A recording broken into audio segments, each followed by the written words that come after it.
وہ جانور پہرا دے رہے ہیں۔ اللہ اکبر، یہ کھیلنے لگے۔ جہاں اماں حلیمہ کا گھر تھا وہاں تھوڑے سے فاصلے پر پانی کا ایک کنواں ہے، وہ کنواں آج بھی موجود ہے، آج بھی موجود ہے وہ کنواں۔ جبریل امین آئے اور میرے پاک پیغمبر کو لٹایا اور یہاں سے پیٹ چاک کیا، دل مبارک نکالا، پانی سے دھویا، دھونے کے بعد تشت میں رکھ کر دوبارہ وہاں رکھا اور جبریل امین نے اپنا ہاتھ لگایا۔ یہ بچپن کا آپریشن تھا، اللہ رب العزت کے حکم سے کہ میرے پاک پیغمبر کا دل بھی پاک ہے، سبحان اللہ۔ حضرت عبداللہ جو دائی حلیمہ کے بیٹے تھے بڑے پریشان ہوئے، بہت پریشان۔ شام کو جب آئے بکریاں لے کر تو بڑے حیرانگی کے ساتھ بتا رہے ہیں مائی حلیمہ کو، بہت حیرانگی کے ساتھ۔ ایسے ایسے کر کے کچھ بندے آئے اور انہوں نے میرے بھائی محمد کو لٹایا اور یہاں سے پیٹ چاک کیا اور ایسے کیا ایسے کیا، پورا ماجرا سنا۔ ہاں، مائی حلیمہ نے جب یہ سنا تو میرے محمد کو گود میں لیا۔ بیٹا کیا ہوا؟ مائی حلیمہ پریشان ہو گئی، کہیں ایسا نہ ہو کہ میرے گھر میں محمد کو کوئی تکلیف ہو تو مکہ والے تو نہیں چھوڑیں گے۔ اچھا، جب میرے پاک پیغمبر صلی اللہ علیہ وسلم بھاگنے دوڑنے کے قابل ہو گئے تو پھر بی بی آمنہ نے بلایا، اور جب مائی حلیمہ میرے پاک پیغمبر کو بی بی آمنہ کے سپرد کر کے آئے، اس وقت میرے پاک پیغمبر کی عمر مبارک 5.5 سال کی تھی، 5.5 سال کی عمر تھی۔ تو اماں آمنہ نے اپنے گھر سے بڑے ہدیے، بڑے تحفے، بڑے پیسے، کپڑے، انعام و اکرام دے کے اماں حلیمہ کو رخصت کیا اور میرے پاک پیغمبر کو اپنے پاس رکھا۔ کچھ دن گزرے تو اماں آمنہ کہتی ہیں سردار عبد المطلب سے، میرے پاک پیغمبر کے دادا جان سے، ابا جی اگر اجازت ہو تو میں مدینے اپنے میکے والوں سے مل کے آ جاؤں اور محمد کو بھی ملوا لاؤں، اور وہاں جا کر میں معلوم کروں کہ میرے شوہر عبداللہ کیسے فوت ہو گئے تھے۔ سردار عبد المطلب کہتے ہیں ہاں جاؤ، لیکن آمنہ ذرا جلدی آ جانا، محمد مجھے نظر نہ آئے تو مجھے سکون نہیں ملتا، جلدی آ جانا۔ اللہ اکبر، یہاں توجہ کرنا۔ حضرت آمنہ سلام اللہ علیہا اور میرے پاک پیغمبر اور سردار عبد المطلب نے اپنی نوکرانی بی بی ام ایمن ساتھ کر دی خدمت کے لیے، جاؤ۔ اب یہ 3 آدمیوں کا قافلہ مکے سے مدینہ کی طرف جا رہا ہے۔ مدینہ پہنچے، میرے پاک پیغمبر کا ننہال ہے مدینہ طیبہ میں، اور ددیال مکہ مکرمہ میں۔ ملے، کچھ دن قیام کیا۔ اب وہاں سے جب واپسی ہوئی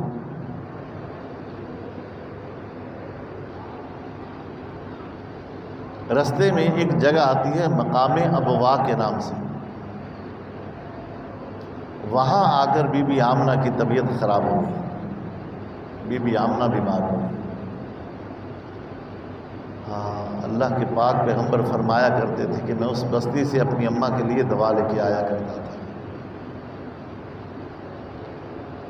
بیمار ہو گئی ام ایمن، میرے پاک پیغمبر، بی بی آمنہ نے میرے پاک پیغمبر کو اپنے سینے پر لٹایا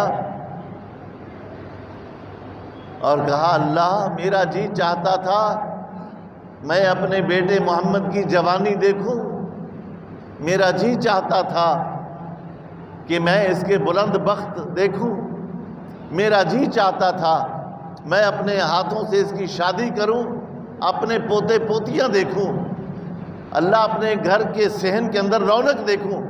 میرے مالک میں تو تیری رضا پہ راضی ہوں، تیری رضا پہ راضی ہوں۔ سینے پر لٹایا ہوا، اور یہ زندگی کے آخری لمحات تھے کہ میرے پاک پیغمبر اپنی امی کا چہرہ دیکھ دیکھ کے رو رہے ہیں، اور ماں آمنہ بار بار اپنے پاک پیغمبر کے چہرے کو چوم رہی ہیں۔ اللہ اکبر۔ بس وہی چند گھڑیاں تھیں کہ بی بی آمنہ کا انتقال ہو گیا۔ نہ ننیال میں، نہ دھدیال میں، نہ مکے میں، نہ مدینے میں، مقام ابوا پر۔ اور آج بھی وہی قبر ہے میرے پاک پیغمبر کی امی جان کی، حضرت آمنہ کی قبر۔ اللہ اکبر۔ محبوب کی عمر مبارک 5.5 اور 6 کے درمیان میں ہے، زار و قطار ہو رہے ہیں۔ ام ایمن نے سینے سے لگایا، پیار دیا، حوصلہ دیا، جس کی آنکھوں کے سامنے ماں فوت ہو جائے۔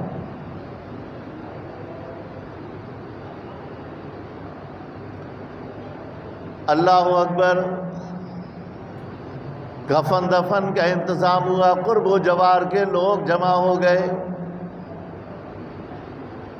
اماں آمنہ کو اللہ کے سپرد کر دیا۔ ام ایمن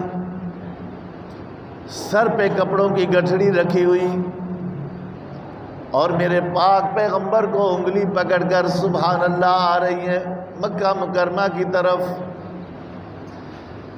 اور سردار عبد المطلب روزانہ جا کر شہر سے باہر، بستی سے باہر جا کر دیکھتے ہیں، مجھے میری آمنہ نظر نہیں آ رہی، مجھے میرا محمد نظر نہیں آ رہا۔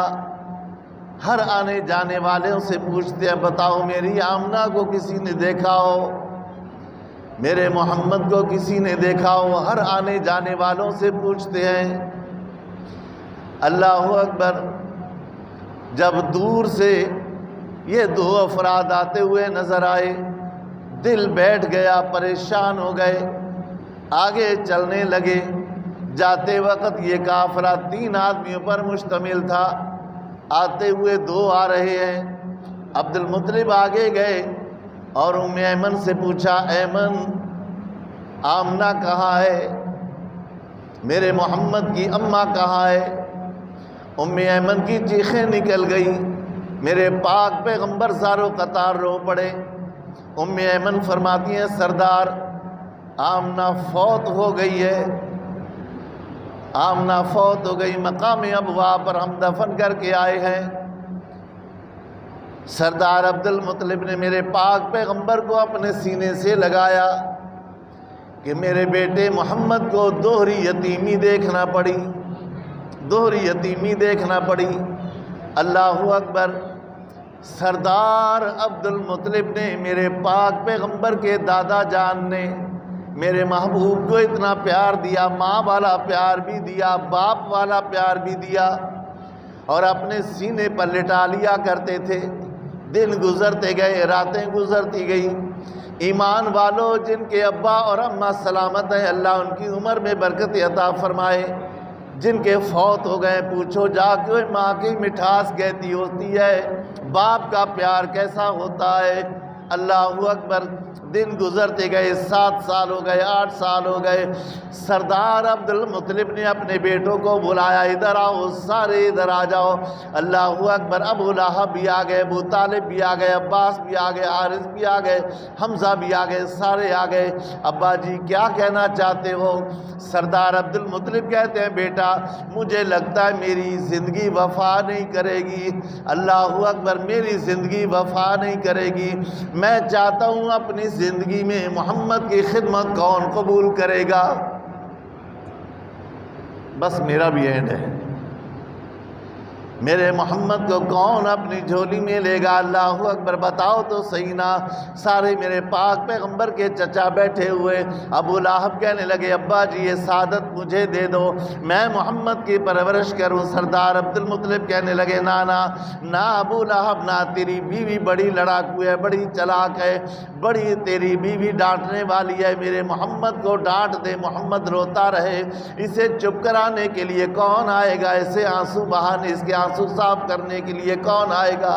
اللہ اکبر، نہیں جی نہیں، کوئی اور بات کرے، اللہ اکبر، کوئی اور بات کرے۔ حضرت عباس کہنے لگے ابا جی یہ سعادت مجھے دے دو۔ حضرت ابو طالب کہنے لگے نہیں جی نہیں عباس، تیرے اوپر غربت کا معاملہ ہے، تیرے بچے بہت، تیرے اوپر غربت کا معاملہ ہے، نہیں جی نہیں، کوئی اور بات کرے۔ حضرت حمزہ کہنے لگے ابا جی یہ سعادت مجھے دے دو۔ حضرت حمزہ نے جب یہ کہا تو حضرت ابو طالب، حضرت عبد المطلب کہنے لگے حمزہ تو شکاری بندہ ہے، شکار پر چلا جائے، کئی دن واپس نہ آئے، میرا محمد تیرا راستہ دیکھتا رہے۔ اللہ اکبر، نہیں یہ مجھے گوارا نہیں ہے، کوئی اور بات کرے۔ ابو طالب کہنے لگے ابا جی پھر یہ سعادت مجھے دے دو، بے شک میں غریب ہی صحیح لیکن میں محمد کو اپنی جان سے بڑھ کر اس کی خدمت کروں گا۔ اللہ اکبر، سردار عبد المطلب نے کہا نہیں میرا محمد جس کو چوائس کرے، جس کو پسند کرے، جاؤ نا میرا بیٹا محمد، جاؤ جس کے جھولی میں جانا چاہتے ہو۔ میرے پاک پیغمبر اٹھے، ابو طالب کے پاس چلے گئے۔ اللہ اکبر، سردار کی آنکھوں میں آنسو آ گئے، ادھر میرے پاک پیغمبر بھی رو رہے ہیں۔ ایمان والوں مختصر کرتا جاؤں، دنیا میں میرے پاک پیغمبر نہیں آئے، ابا کا انتقال ہو گیا، 6 سال کی عمر ہے اماں کا انتقال ہو گیا، 8 سال کی عمر ہے دادا کا انتقال ہو گیا۔ اللہ اکبر، اب چچا کے گھر میں اللہ اکبر چچا ہوتے ہیں۔ اللہ اکبر، ایمان والوں دن گزرتے گئے اور میرے پاک پیغمبر کو یتیموں کی طرح سبحان اللہ وقت گزارنا پڑا، لیکن میرا رب کہتا ہے نا میرا محمد نانا تو یتیم نہیں ہے، الم یجد کا یتیمن فآوا ووجدک ضالا فہدا ووجدک عائلا فاغنا فاما الیتیم فلا تقہر۔ میرے محبوب تو دنیا کے یتیموں کا سہارا ہے۔ سبحان اللہ، کوئی باپ کہتا ہے میں نے بیٹے کی پرورش کی، کوئی ماں کہتی ہے میں نے بیٹے کی پرورش کی، کوئی استاد کہتا ہے میں نے بیٹے کی تربیت کی، میں نے فلاں شاگرد کی تربیت کی، پیر کہتا ہے میں نے مرید کی تربیت کی۔ نہ میرا پیغمبر، نہ میرا محمد، نہ میرے لاڈلے، میں نے باپ کو بھی اٹھا لیا، ماں کو بھی اٹھا لیا، دادا کو بھی اٹھا لیا۔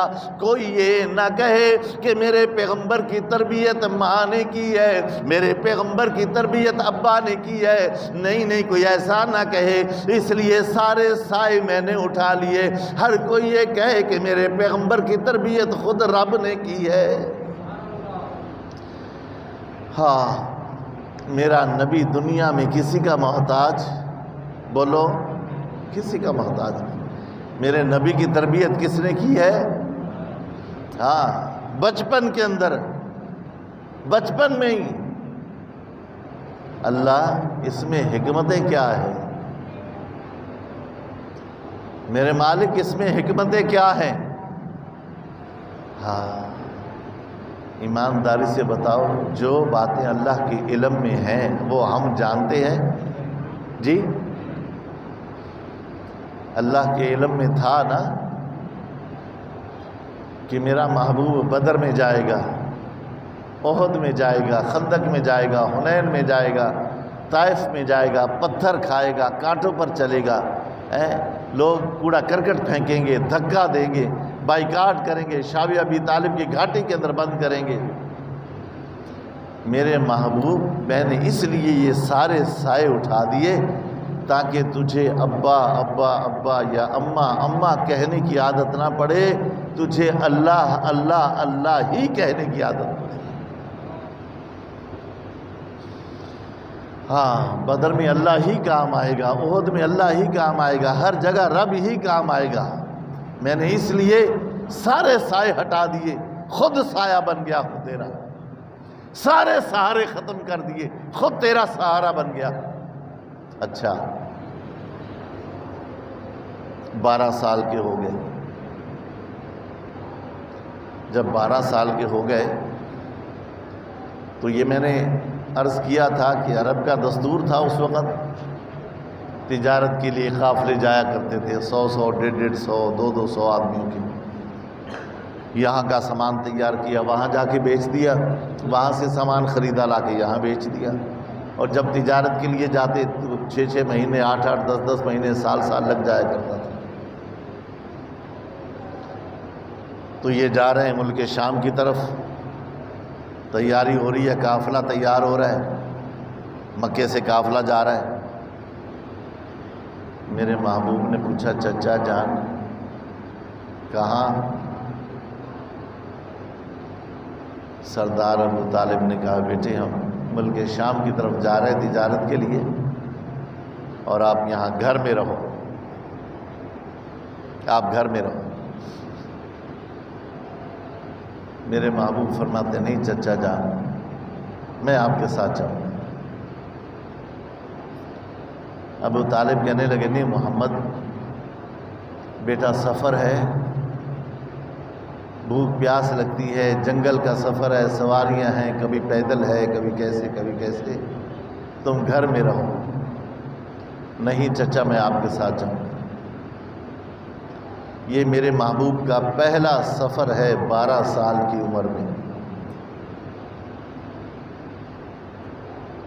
ابو طالب نے جب دیکھا تو کہنے لگے اچھا چلو کوئی بات نہیں تیار ہو جاؤ. تیار ہو گئے،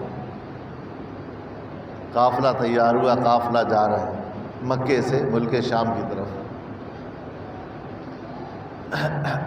رستے میں اور بھی شہر آتے ہیں، بستیاں بھی آتی ہیں، گاؤں دیہات بھی آتے ہیں، جنگل بھی ہے، صحرا بھی ہے.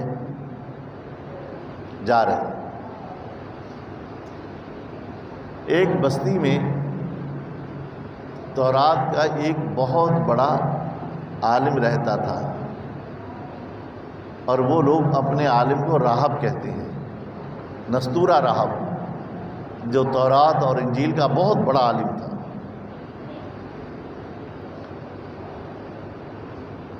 تو دوپہر کا وقت تھا، وہ کسی بلند جگہ پر کسی پہاڑ کی چوٹی پر بیٹھ کر پڑھ رہا تھا.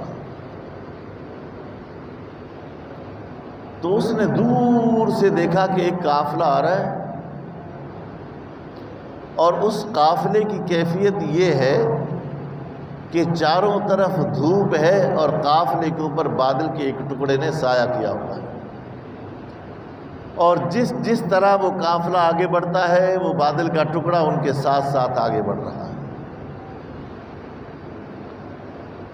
وہ نستورہ راہب جو ہے اس نے اپنی وہ تورات کھولی، پھر قافلے کی طرف دیکھنے لگا، پھر تورات کھولی، پھر قافلے کی طرف دیکھنے لگا، پھر تورات کھولی، پھر قافلے کی طرف دیکھنے لگا. قافلہ قریب آیا تو یہ نیچے دوڑ کے آیا، تورات بند کی، کیا رک جاؤ رک جاؤ. قافلہ رک گیا. کہاں چلے؟ یہ قافلہ کہاں سے آیا؟ مکے سے آئے ہیں، تجارت کی غرض سے جا رہے ہیں ملک شام کی طرف. وہ نستورہ راہب کہتا ہے سنیں میں تورات کا عالم ہوں، ہمارا یہ دستور ہے ہم کسی بھی مسافر کو، قافلے والوں کو کھانا کھلائے بغیر نہیں جانے دیتے. ہم آپ پورے قافلے والوں کے لیے کھانا تیار کرتے ہیں، آپ کے جانوروں کے لیے چارہ تیار کرتے ہیں. آپ اپنے جانوروں کو بٹھاؤ، پہلے کھانا کھانا پھر جانا. ابو طالب کہنے لگے ہمیں جانے دو، ہمارا سفر بڑا لمبا ہے. نستورہ راہب کہنے لگا نہیں ہم نہیں جانے دیں گے. اچھا بھی ٹھیک ہے، اتارو بھئی اپنا سامان، سواریاں خالی کرو. گاؤں والوں کو جمع کیا، چلو بھئی کھانا تیار کرو. اور پورے گاؤں والے کھانا تیار کرنے لگ گئے. پچھلے دور میں علماء کرام کی بڑی عزت ہوتی تھی. لوگ اپنے گھروں کے فیصلے بھی ان سے آ کے کرواتے تھے، خاندان کے، برادری کے فیصلے ان سے آ کے کرواتے تھے. اور مولانا جو کہہ دیں ٹھیک ہے، پورے گاؤں والے مولانا کی بات پر آمین کہتے تھے. کھانا تیار کرو، ٹھیک ہے جی، کھانا تیار کرنے لگے. کھانا تیار ہو گیا، دسترخوان لگ گیا، ادھر جانوروں کے لیے چارہ ڈال دیا گیا. وہ نستورہ راہب کہتا ہے اس قافلے کا امیر کون ہے؟ سب نے ابو طالب کی طرف اشارہ کر دیا، یہ ہمارے امیر ہیں، بڑے ہیں، قافلے کے سربراہ ہیں. اچھا ٹھیک ہے، دسترخوان لگے، آ جاؤ بھائی دسترخوان پر.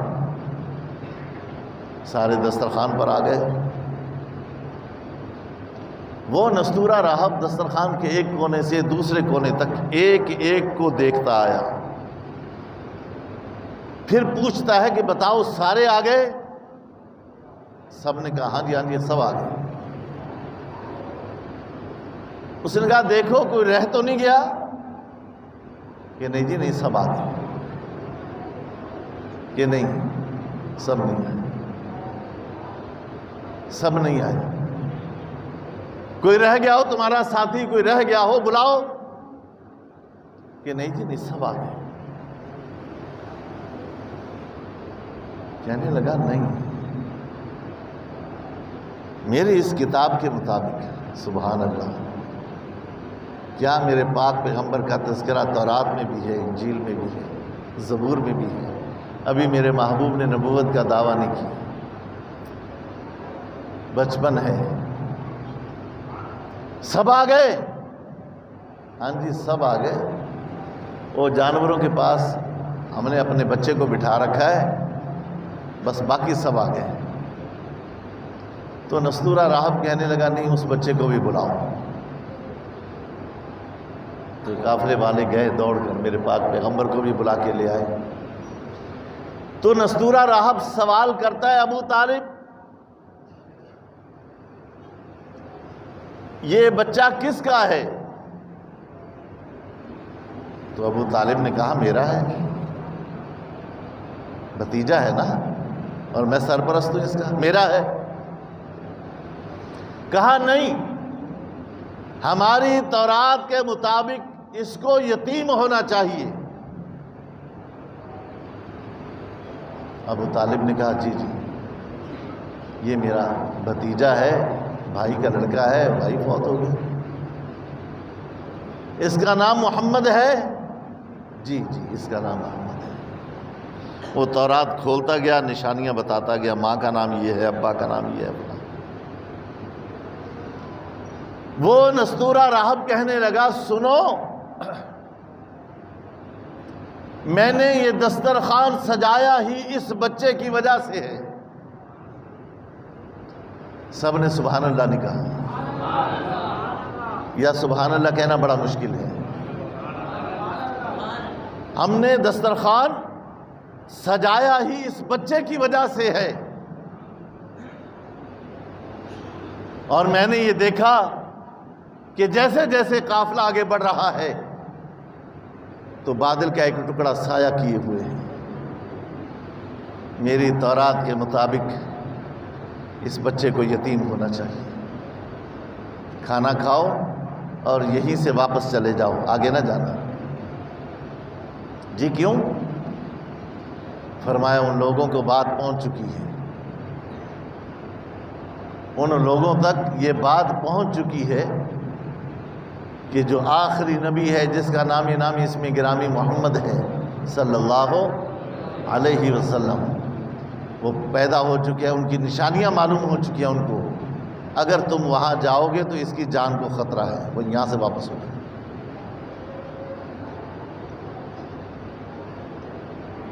میرے پاک پیغمبر کا تذکرہ سبحان اللہ، اور نشانیاں بچپن کی. اور میں عرض کر چکا ہوں جس چیز کی نسبت میرے پاک پیغمبر کی طرف ہو جائے، جس طرح میرا پاک پیغمبر برکتوں والا، اس طرح وہ چیز بھی برکت والی ہو جاتی ہے. قرآن کریم کا جو حصہ میں نے آپ حضرات کے سامنے تلاوت کیا، اس میں اللہ رب العزت ایمان والوں کو خطاب کر رہے ہیں۔ یا ایھا الذین آمنوا، اے ایمان والو۔ ایمان والوں سے مراد کون ہے؟ ہر وہ شخص جس نے کلمہ پڑھا ہے لا الہ الا اللہ محمد الرسول اللہ، وہ ایمان والا مراد ہے۔ نمازی ہے تب بھی، بے نمازی ہے تب بھی، کلمہ پڑھ لیا لا تتخذوا الیہود والنصارى، اے ایمان والو تم یہود و نصارہ کو اپنا دوست نہ بناؤ۔ یہ کون کہہ رہا ہے؟ بولو، کون کہہ رہا ہے؟ تو اللہ رب العزت کی بات پر یقین ہے کہ نہیں ہے؟ وہ سچ کہیں گے نا۔ میرا رب ایمان والوں سے مخاطب ہے۔ یا ایھا الذین آمنوا لا تتخذوا الیہود والنصارى، اے ایمان والو تم یہود و نصارہ کو اپنا دوست نہ بناؤ، اپنا راز نہ دو، ان کے ساتھ نہ بیٹھو، ان کے ساتھ تجارت نہ کرو، اپنے دل کی باتیں ان سے نہ کرو، کوئی شیئر نہ کرو، اپنے فیصلے ان سے نہ کرواؤ۔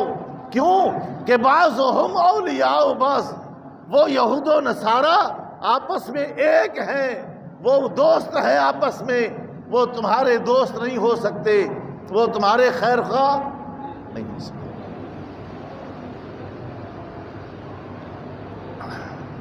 یہ تو قرآن کریم کا حکم ہے، کیوں جی اس میں کوئی شک ہے؟ بولتے نہیں۔ اعلان کر دیا میرے رب نے۔ جب اعلان ہو گیا تو میرے پاک پیغمبر صلی اللہ علیہ وسلم نے جزیرہ عرب سے تمام یہودیوں کو نکال دیا، تمام یہودیوں کو، اور حکم بھی ہے اللہ کا۔ اور آج بھی کوئی یہودی، کوئی عیسائی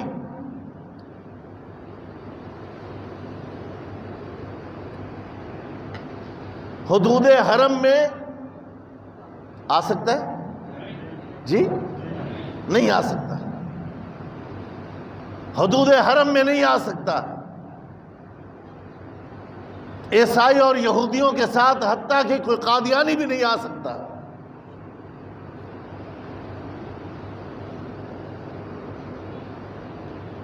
اس کے بعد ایمان جن کو اللہ خطاب کر رہے ہیں، یا ایھا الذین، بولو آمنو۔ اور قرآن کریم میں ایک جگہ ہے آمنو آمنو، اے ایمان والو ایمان لاؤ۔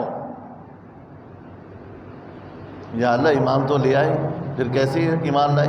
نہیں، ایمان لائے لیکن ایمان ان کی طرح لاؤ جیسے وہ ایمان لائے، اور ان سے مراد صحابہ کرام ہیں۔ ایمان تو لے آئے تم، ان کی طرح ایمان لاؤ۔ حضرت حذیفہ رضی اللہ تعالیٰ عنہ کو حضرت عمر رضی اللہ تعالیٰ عنہ نے ایک قافلے کا سربراہ بنا کے بھیج دیا جنگ کے لیے۔ جنگ ہو رہی ہے، عیسائیوں نے قید کر لیا۔ جب قید کر لیا تو پوچھا بھی ان کا سربراہ کون ہے؟ تو حضرت حذیفہ رضی اللہ تعالیٰ عنہ کو عیسائی بادشاہ کے سامنے کھڑا کیا۔ تو عیسائی بادشاہ کہنے لگا حذیفہ، یا کڑیل نوجوان ہے تو اسلام چھوڑ دے، عیسائیت قبول کر لے، میں تجھے آدھی بادشاہت دے دیتا ہوں۔ حضرت حذیفہ کس استاد کے شاگرد تھے؟ بولو، کس استاد کے؟ محمد الرسول اللہ کے. کس استاد کے؟ جب استاد محمد الرسول اللہ ہوگا تو شاگرد ایسے ہوں گے. تو بادشاہ کی آنکھوں میں آنکھیں ڈال کے کہنے لگے بادشاہ تو نے غلط اندازہ لگایا ہے، غلط اندازہ لگایا ہے. آدھی بادشاہت تو ساری بادشاہت بھی دے تو میں اپنے نبی سے بے وفائی نہیں کر سکتا.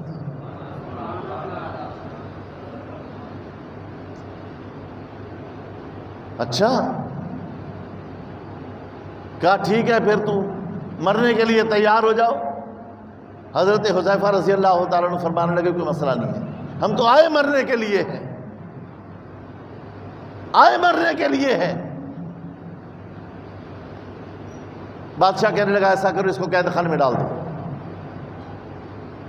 حضرت حذیفہ رضی اللہ تعالیٰ عنہ کو قید خانے میں ڈال دیا گیا. عیسائی بادشاہ نے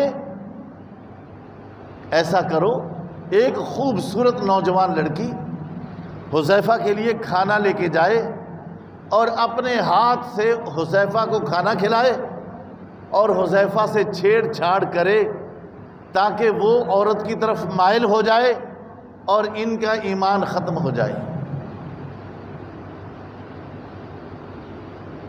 بات سمجھ نہیں آ رہی؟ جب بندے کے دل میں ایمان ہوتا ہے چاہے رائی کے دانے کے برابر ہو، رائی کے دانے کے برابر ایمان ہو، جس کے دل میں یہ ایمان ہے کہ میرا رب اللہ ہے. کون ہے میرا رب؟ اللہ ہے. وہی میرا حاجت روا ہے، وہی مشکل کشا ہے، وہی میری زندگی اور موت کا مالک ہے، وہی میری عزت اور ذلت کا مالک ہے. قل ان صلاتی و نسکی و محیای و مماتی للہ. جب ہمارے دل میں یہ آ جائے تو پھر رب کعبہ کی قسم ہے کہ ہم اللہ کے سوا کسی سے نہیں ڈرتے.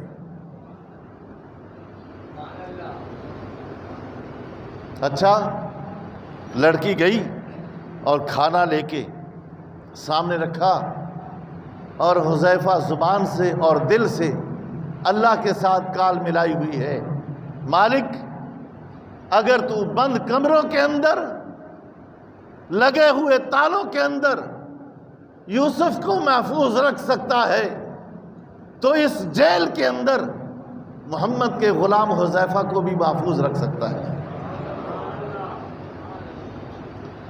وہ بڑی چھیڑ چھاڑ کرنے لگی.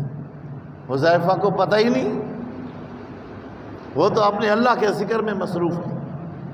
جب بہت دیر گزر گئی تو وہ لڑکی گئی باہر جا کے بادشاہ سے کہنے لگی بادشاہ سلامت، کس کے پاس بھیجا مجھے دیکھنے کے لیے زمانہ ترستا ہے، مجھے دیکھنے کے لیے لوگ ترستے ہیں، اور جس کے پاس میں گئی اس نے تو آنکھ اٹھا کے بھی نہیں دیکھا. اچھا کیا علاج کیا جائے اس کا؟ لاؤ پکڑ کے حضرت حذیفہ کو لائے، باندھ دو اس درخت کے ساتھ. حضرت حذیفہ کو باندھ دیا گیا. لاؤ تلوار، تلوار آ گئی. حذیفہ بتا محمد کا کلمہ چھوڑتا ہے یا تیری گردن اتار دوں؟ حذیفہ کہنے لگے کوئی بات نہیں، یہ گردن اللہ ہی کے سامنے جھکتی ہے، کسی اور کے سامنے نہیں جھکتی. تلوار اٹھائی ہے تو انتظار کیوں کرتے ہو؟ انتظار کیوں؟ میرے بھائیوں موت گولی اور بم کے اندر نہیں ہے، موت اللہ کے حکم میں ہے. جب اللہ چاہے گا، اگر موت تیر اور تلواروں میں ہوتی، ٹینکوں میں ہوتی، بم میں ہوتی، گولیوں میں ہوتی تو حضرت خالد بن ولید بستر کے اوپر نہ مرتے، پوری زندگی جنگوں کے اندر گزار دی اور ایڑیاں رگڑ رہے ہیں. صحابہ ملنے کے لیے آئے. خالد موت سے ڈر گئے ہو، رو رہے ہو؟ حضرت خالد بن ولید رضی اللہ تعالیٰ عنہ فرمانے لگے نہیں موت سے نہیں ڈرا، دکھ اس بات کا ہے میدان جنگ میں جب بھی میں نے موت کو اپنے قریب پایا تو اپنے آپ کو موت کے سپرد کیا، لیکن مجھے جنگ میں موت نہ آئی۔ آج عورتوں کی طرح بستر پر ایڑیاں رگڑ رگڑ کے مر رہا۔ علماء کرام نے نکتہ لکھا ہے، نوٹ کرنا، کہ خالد بن ولید کو شہادت نصیب کیوں نہیں ہوئی؟ خالد بن ولید کو شہادت نصیب کیوں نہیں ہوئی؟ حضرت خالد فرماتے ہیں میرے ہاتھ میں آنے والی تلواریں اتنے کافر مارے گئے کہ تلواریں ٹیڑھی ہو جاتی تھی۔ اگر حضرت خالد بن ولید رضی اللہ تعالیٰ عنہ جنگ میں شہید ہو جاتے تو میرے پاک پیغمبر کی زبان مبارک سے ان کو لقب ملا تھا سیف اللہ۔ خالد سیف اللہ، اللہ کی تلوار ہے۔ اگر جنگ میں شہید ہو جاتے، دشمن کہتے اللہ اپنی تلوار کی حفاظت نہ کر سکا، اللہ اپنی تلوار کی حفاظت نہ کر سکا، اس لیے شہادت نہیں ہوئی، موت ہوئی، لیکن درجہ شہادت کا ملے گا۔ تلوار اٹھائیے تو انتظار کیوں؟ کہا کھول دو اسے، کھول دیا گیا۔ دیکھ لاؤ، تیل ڈالو، اس کے نیچے آگ جلاؤ، آگ جلائی۔ ایک صحابی کو پکڑا، ہاتھ پاؤں باندھے، اس کڑائی میں ڈال دیا، پکتے ہوئے تیل میں۔ اس صحابی نے کلمہ پڑھا اور بس گوشت الگ، ہڈیاں الگ، ہڈیاں تیر کے اوپر آ گئی۔ یہ منظر بادشاہ کے سامنے حضرت حذیفہ نے دیکھا۔ حذیفہ کیا خیال ہے؟ اب تیرا نمبر ہے، یا تو اسلام چھوڑ دے، عیسائیت قبول کر، یا پھر مرنے کے لیے تیار ہو جا۔ حضرت حذیفہ کی آنکھوں میں آنسو آ گئے اور بادشاہ نے کہا ہاں اب بات بن گئی، میں نے کہا تھا نا جان بڑی عزیز ہوتی ہے۔ بات سمجھ میں آ گئی۔ حذیفہ کہتے ہیں نہیں نہیں، میں اس لیے نہیں رویا کہ اب میرا نمبر ہے، رویا تو اس لیے ہوں کہ پہلے میرا نمبر تھا، یہ بازی لے گیا۔ اللہ اگر مجھے 1000 زندگی دے، میں 1000 بار اپنے پاک پیغمبر پہ قربان کر دوں۔ عیسائی بادشاہ نے دیکھا بڑا پکا ہے، کہا چل ٹھیک ہے یار، بس بات ختم کرتے ہیں، تو ایسے کر میری پیشانی کو بوسہ دے دے، میں تجھے رہا کر دیتا ہوں۔ تو حضرت حذیفہ رضی اللہ تعالیٰ عنہ فرمانے لگے صرف مجھے ہی نہیں، میرے سارے ساتھیوں کو رہا کرنا ہوگا۔ کہا ہاں ہاں تیرے ساتھیوں کو بھی رہا کروں گا، بس بوسہ دے دے۔ تو حضرت حذیفہ شاگرد تھے نا میرے پاک پیغمبر کے۔ لوگ کہتے ہیں مولویوں کا کیا کام سیاست میں؟ اسے سیاست کہتے ہیں۔ آج جھوٹ کا نام سیاست رکھ دیا گیا ہے۔ صحابی رسول کہنے لگے عیسائی بادشاہ سے میں کھڑا ہوں، تو بیٹھا ہے، کھڑا ہو جا۔ عیسائی بادشاہ کھڑا ہوا، حضرت حذیفہ نے اس کی پیشانی کو بوسہ دیا، کہا جاؤ میں نے سب کو رہا کر دیا۔ لیکن حذیفہ یہ بتا، بوسہ تو جب میں بیٹھا ہوا تھا اس وقت بھی دے سکتا تھا، اور جب میں کھڑا ہوا پھر تو نے بوسہ دیا، بیٹھے ہوئے کو بوسہ کیوں نہیں دیا؟ تو حضرت حذیفہ رضی اللہ تعالیٰ عنہ فرماتے ہیں اگر میں بوسہ دیتا، بوسے کے لیے مجھے جھکنا پڑتا، بوسے کے لیے مجھے جھکنا پڑتا، اور تو کل اپنے لوگوں سے کہتا کہ دیکھو میرے سامنے جھک گئے تھے۔ یہ گردن صرف رب کے سامنے جھکتی ہے، کسی اور کے سامنے۔ سب رہا ہو گئے، چلے گئے مدینہ طیبہ میں، اور جا کر یہ واقعہ امیر المومنین سیدنا عمر فاروق رضی اللہ تعالیٰ عنہ کو سنایا کہ یوں کر کے عیسائی بادشاہ نے ہمارے ساتھ ایسا کیا، اور حضرت حذیفہ رضی اللہ تعالیٰ عنہ نے اس کی پیشانی کو بوسہ دیا اور تمام قافلے والوں کو رہا کر دیا۔ حضرت عمر رضی اللہ تعالیٰ عنہ نے وہاں موجود تمام صحابہ سے کہا آؤ حضرت حذیفہ کی پیشانی کو بوسہ دو۔ حضرت حذیفہ کی پیشانی کو بوسہ دو، جس کی نزاکت نے اور جس کی سمجھداری نے تمام صحابہ کو بچا لیا۔ اگر آج یا ایھا الذین آمنو کا یہ حکم اللہ کا کس کے اوپر لاگو ہوتا ہے؟ جی، ایمان والے کون ہیں؟ بولو بولو بولو، ارے زور سے بولو نا، کون ہے ایمان والے؟ کون؟ مجھے تو ایمان والے یا طالبان لگتے ہیں یا فلسطین والے لگتے ہیں، وہ ہیں ایمان والے۔ غلط کہہ رہا ہوں؟ ہمارا ملک پاکستان، عید میلاد النبی آ جائے پورا ملک روڑوں پر، محرم آئے پورا ملک روڑوں پر، ریونڈ کا اجتماع آئے پورا پاکستان وہاں، کراچی اجتماع آئے پورا پاکستان ادھر، پوری دنیا کا سروے کر کے پاکستان کے اندر جتنے لوگ عمرے پر جاتے ہیں پوری دنیا میں کہیں سے نہیں جاتے، سب سے پہلا نمبر پاکستان کا ہے، اور بے ایمانی کے اندر سب سے پہلا نمبر بھی پاکستان کا ہے۔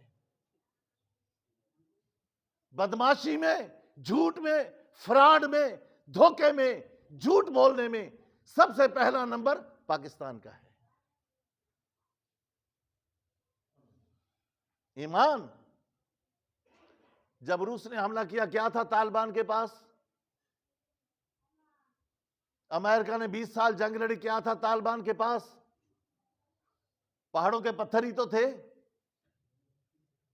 پتھر تھے نا۔ امریکہ سپر پاور وہاں سے ہاتھ جوڑ کے نکلا۔ فلسطین میں مجاہدین کے پاس کیا ہے؟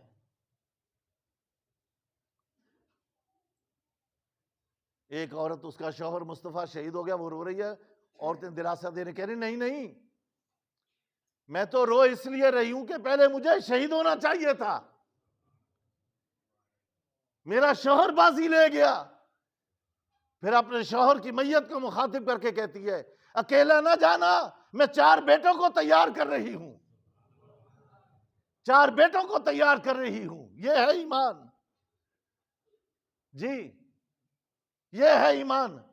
چھوٹے چھوٹے بچے پتھر اٹھا کے ان کے پیچھے بھاگ رہے ہیں، عورتیں برقعے کے اندر ان کے پیچھے بھاگ رہی ہیں، دشمنوں کے پیچھے۔ یہاں ایک فائر ہو جائے، ماں کہتے ہیں جلدی آ جا، جلدی دروازہ بند کر دے، کوئی آ نہ جائے۔ یہ ہے ایمان ہمارا۔ ان کے گھروں میں گھس کر، اور اللہ کی مدد ایسی آتی ہے۔ اس نے ٹینک لگائے چاروں طرف، میرے رب نے بھی دیکھا، ایمان پرکھتا ہے نا میرا اللہ، دیکھا ہے کوئی ان مجاہدوں کی مدد کے لیے آنے والا؟ سب اپنے اپنے حجروں میں بیٹھ کے دعائیں کر رہے ہیں۔ ایسی دعائیں قبول نہیں ہوتی۔ ہم مسجدوں میں بیٹھ کے یا اللہ ایسا کر دے، یا اللہ ایسا کر دے۔ اگر سارے کام اگر دعاؤں سے حل ہوتے، میرا نبی تلوار اٹھا کے بدر میں نہ جاتا، تلوار اٹھا کے احد میں نہ جاتا، چچا کے ٹکڑے نہ کرواتا، اپنے دندان مبارک شہید نہ کرواتا، اپنے جسم کو لہو لہان نہ کراتا۔ کچھ کرو، نکلو، پھر دعا کرو۔ غلط کہہ رہا ہوں جی؟ ایمان ہو، ایمان۔ ایک بچہ پورا گھر تباہ ہو گیا، اس کے اوپر بیٹھا ہے، قرآن کی تلاوت کر رہا ہے۔ اس وقت فلسطین کے اندر، اس وقت مجاہدین کے لیے ایسا بھی نہیں کہ ان کو کوئی کپڑے کے اندر لپیٹ کے دفن کر دیا جائے۔ کیسا وقت ہے؟ ایک بیڈ پر 5 6 بچے زخمی ہیں، فوت ہو گئے۔ ایک بچہ دکھایا، غالباً وہ یہودی تھا، اس نے بچے کو سر سے پکڑا ہوا، سر کے بالوں سے، نیچے کا دھڑ ہے ہی نہیں۔ ایک ماں اپنے بچے کو، مردہ بچے کو لے کے جا رہی ہے، جس کا پورا چہرہ چھلنی ہوا ہے۔ کیا جگرا ہے ان ماؤں کا! وہ ایک کو دفن کر کے دوسرے کو اٹھا رہی ہے.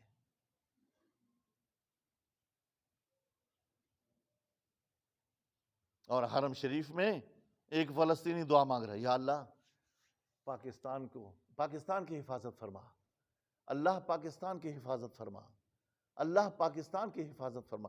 کسی نے پوچھا ہو پگلے، اور تو فلسطین کے لیے دعا مانگ، تو فلسطینی ہو کے پاکستان کے لیے دعا مانگ رہا ہے. کہنے لگا اگر پاکستان باقی ہے تو بیت المقدس کو خود واپس لے لے گا. ان لوگوں کو کتنا آسرا ہے، کتنی امید ہے ہم پر، ہم سے کتنی امیدیں لگائے بیٹھے ہیں لوگ.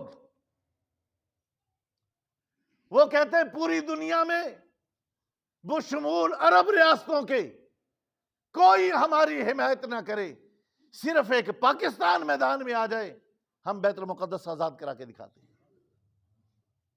ایک پاکستان، ایک پاکستان، ہمیں کسی کی کوئی پرواہ نہیں ہے.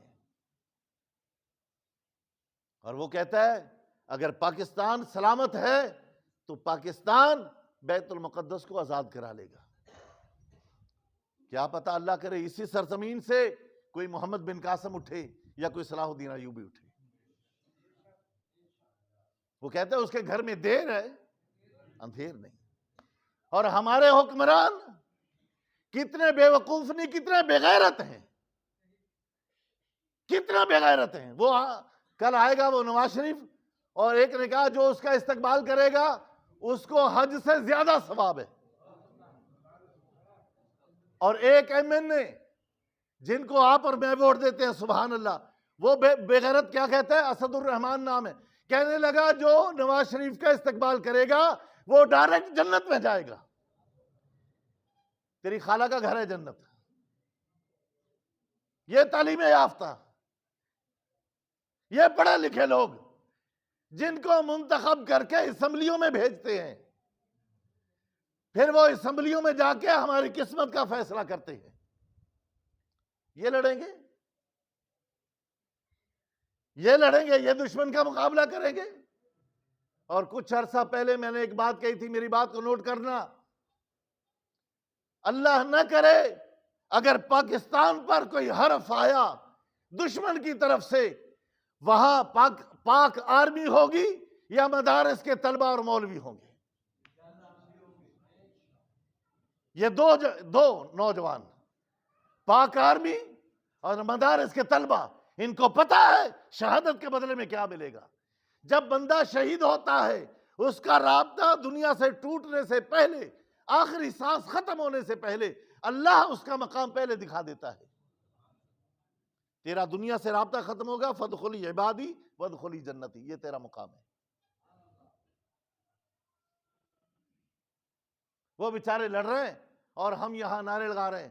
پوری دنیا کے اندر احتجاج ہو رہا ہے، اور امریکہ کے اندر احتجاج ہو رہا ہے، برطانیہ میں احتجاج ہو رہا ہے، امریکہ کا صدر وہاں جا رہا ہے، اور ہمارے والے ہاتھ باندھ کے اندر لیٹے ہوئے ہیں آرام سے. طالبان نے کہا ہمیں راہداری دے دو، راستہ دے دو، پھر تم کچھ نہ کرنا. عرب ریاستوں کو کہا عربیوں تم کچھ نہ کرنا، یورپ کے مسلمانوں کچھ نہ کرنا، تم صرف بیٹھ کے تماشا دیکھنا. ہم ان کا حشر کرتے کیا ہیں؟